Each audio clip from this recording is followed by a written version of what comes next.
Bismillahirrahmanirrahim. Assalamualaikum warahmatullahi wabarakatuh. Apa kabar anak-anakku sekalian? Semoga kita selalu dalam lindungan Allah Subhanahu wa taala dan selalu diberikan kesehatan. Anak-anakku kelas 11, kali ini Pak Dio akan menjelaskan materi kita, yaitu pada UKBM 2 kegiatan belajar 3. Nah, di sini adalah materi terakhir dari Pak Dio, walaupun kegiatan belajarnya sampai 6. Namun untuk yang 4, 5, dan 6 itu latihan-latihan. Jadi penjelasannya itu berakhir di kegiatan belajar 3. Nah, setelah itu kalian belajar sendiri untuk UKBM 2 kegiatan belajar 4, 5, dan 6. Namun jika ada kesulitan silahkan nanti belajar ke Pak Dio dengan Japri WA.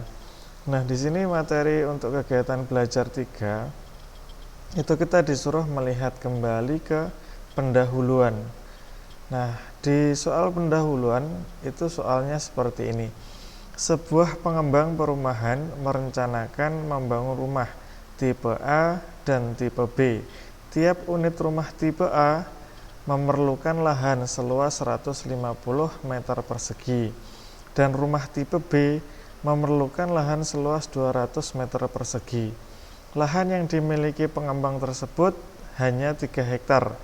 Pengembang tersebut hanya mampu membangun 180 unit rumah untuk kedua tipe. Keuntungan yang diperoleh setiap penjualan 1 unit rumah tipe A adalah 8 juta, sedangkan rumah tipe B yaitu 12 juta.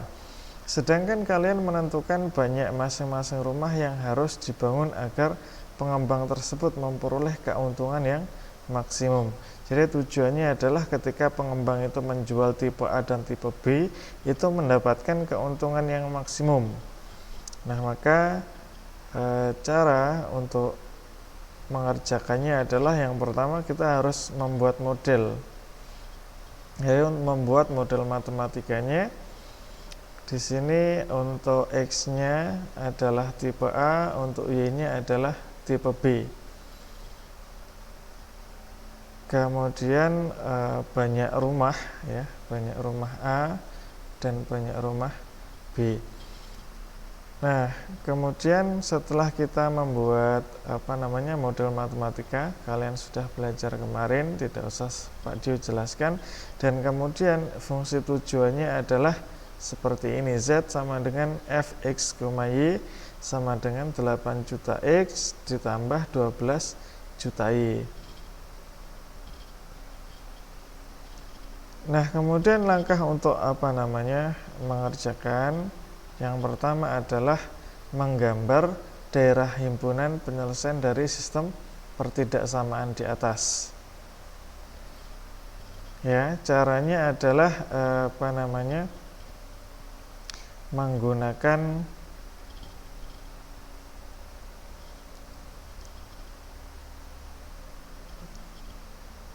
grafik, ya, kita gambar terlebih dahulu. Jadi kalau caranya adalah memisalkan semisal X ini adalah 0, maka Y-nya adalah 180. Jadi yang di sini, kemudian kalau Y-nya 0 maka X-nya 180. Jadi kalau X 0 ya tadi, kemudian Y-nya 180, berarti titiknya adalah 0,180. Titiknya ada di sini. Yang satunya adalah 180,0, maka titiknya ada di sini.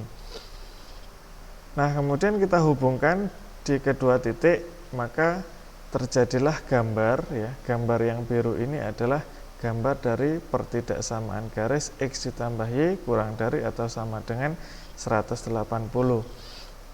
Kemudian dengan cara yang sama untuk menentukan garisnya adalah ini X-nya dibuat 0, maka 4Y sama dengan 600, maka Y-nya adalah 150.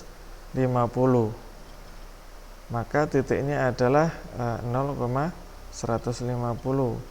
Kemudian yang satunya lagi, jika Y-nya 0, maka X-nya adalah 20. 200, maka titiknya adalah 200,0, sehingga kita hubungkan garisnya sehingga terjadilah garis yang hijau. Nah, di sini karena semua adalah kurang dari, maka ketika kita mencari himpunan daerah himpunannya, yaitu daerah yang berwarna orange ini ya. Kemudian setelah kita lihat, maka ada perpotongan di antara dua garis, titiknya di sini, maka kita dapat menentukan titik sudut dari sistemnya, yaitu di 0,150. Nah, yang di sini kita belum tahu. Kemudian yang di sini adalah 180,0. Kemudian langkah kedua yaitu menentukan koordinat titik sudut daerah himpunan penyelesaian ya. Jadi X1 dan Y1 tadi berapa? 0,150. Nah, kemudian X2 Y2. Nah, Pak Dio membuat yang sudah kelihatan dulu, yaitu 180,0. Dan kemudian untuk menentukan untuk X3 dan Y3, kita bisa menggunakan yang namanya substitusi eliminasi atau gabungan dari substitusi dan eliminasi. Jadi terserah kalian enaknya pakai yang mana gitu ya. Nah, di sini Pak Dio akan menggunakan sistem substitusi. Jadi yang pertama kita menuliskan persamaannya dulu ya, pertidaksamaan dari kedua pertidaksamaan. Saya ambil yang pertama adalah untuk pertidaksamaan yang kedua. Kemudian untuk menyelesaikan pertidaksamaannya nggak usah ditulis, kita cukup menulis sama dengan untuk memudahkan kita. Jadi X ditambah Y sama dengan 180, maka kita dapat nilai X itu adalah 180 dikurangi Y. Nah, kemudian substitusi persamaan 2 ke persamaan 1. Jadi X-nya tadi ketemu 180. Nah, persamaan satunya adalah 3X ditambah 4Y, maka 3X, X-nya kita ganti menjadi 180 dikurangi Y. Kemudian kita operasikan, hasilnya adalah 540, kemudian dikurangi 3Y ditambah 4Y, maka Y-nya kita dapat bahwa 600 dikurangi 540, hasilnya adalah 60. Maka kita dapat Y-nya adalah 60. Maka ketika kita sudah mendapatkan Y-nya, maka nilai X-nya pasti juga ketemu ya. Jadi di sini 180, kemudian Y-nya diganti 60. Nah, X-nya menjadi 120. Maka titik potong tadi atau salah satu sudut yang belum kita ketahui tadi, titiknya adalah di 120 dan 60. Maka X3 Y3 nya adalah 120,60. Nah, kemudian yang ketiga adalah menentukan nilai bentuk objektif untuk setiap titik sudut. Maksudnya di sini mencari hasil dari fungsi tujuan. Jadi fungsi tujuannya seperti ini, kita ganti ya. X-nya kita ganti 0, Y-nya kita ganti 150.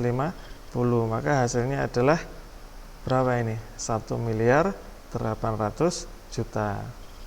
Nah, kemudian untuk X2 dan Y2 hasilnya adalah 1.440.000.000. Kemudian untuk yang ketiga X3 Y3 hasilnya adalah 1.680.000.000. Nah, kira-kira mana yang hasilnya yang paling maksimal? Namun kita lihat dulu ya, pertanyaannya. Tapi kalau untuk langkah keempat di sini, yaitu menentukan nilai optimum atau fungsi objektif, ini kalau seandainya maksimum yang terbesar, kemudian jika yang minimum diambil yang terkecil. Kita lihat pertanyaan di sini. dapatkah kalian menentukan banyak masing-masing rumah yang harus dibangun agar pengembang tersebut memperoleh keuntungan maksimum? Nah, di sini ada kata-kata masing-masing. Sebenarnya kalau kita lihat seandainya tidak ada kata masing-masing di sini, misal dapatkah kalian menentukan banyak rumah yang harus dibangun agar pengembang tersebut memperoleh keuntungan yang maksimum. Kalau tidak ada kata masing-masing, sebenarnya kalau kita kembalikan ya. Nah, ini kan yang paling besar adalah untuk X1Y1 itu 1.800.000.000. Sedangkan untuk yang X3Y3 itu hanya 1.680.000.000 kan gitu ya. Jadi kan besaran yang satu. Tapi di soal itu ada kata masing-masing. Nah, berarti harus dua rumah yang dibangun, yaitu tipe A dan tipe B. Kalau yang Fx1Y1 hanya Y, ya berarti yang B saja yang dibangun. Tapi karena pertanyaannya adalah masing-masing, berarti dua-duanya harus dibangun. Sehingga yang kita ambil adalah Fx3Y3. Jadi yang maksimum adalah ketika untuk rumah tipe A 120, kemudian tipe B-nya adalah 60. Jadi kata-kata masing-masing di sini. Jadi dua-duanya yang harus dibangun. Nah, sampai situ saja materi Pak Dio. Nanti setelah itu kalian silahkan belajar di Ayo Berlatih. Di sini soalnya ada 3. Kalau kita melihat di UKBM, gambarnya itu kurang jelas. Pak Dio gambarkan di sini berwarna-warni agar kalian kelihatan ya. Jadi daerah yang diarsir biru, jadi yang di sini. Pada gambar berikut adalah himpunan penyelesaian suatu program linier. Nah, nilai maksimum, ini nilai maksimumnya sudah diberikan. Jadi kalian tinggal mencari nanti titik-titiknya atau titik-titik sudutnya, kemudian ketemu X dan Y, kemudian dimasukkan atau disubstitusikan ke dalam nilai maksimum ini, yang fungsi tujuannya, nanti dapat dari ketiga titik di sini ya. Jadi yang berwarna biru. Caranya ya seperti tadi, karena di sini titiknya belum diketahui, silahkan kalian melakukan eliminasi, substitusi atau yang lain. Nah, kemudian untuk soal 2 seperti ini, kemudian untuk nomor 3 seperti ini. Nah, silahkan kalian belajar, kemudian tugasnya dikumpulkan seperti biasa. Terima kasih, mungkin itu saja dari Pak Dio. Sekian, billahi taufiq wal hidayah. Wassalamualaikum warahmatullahi wabarakatuh.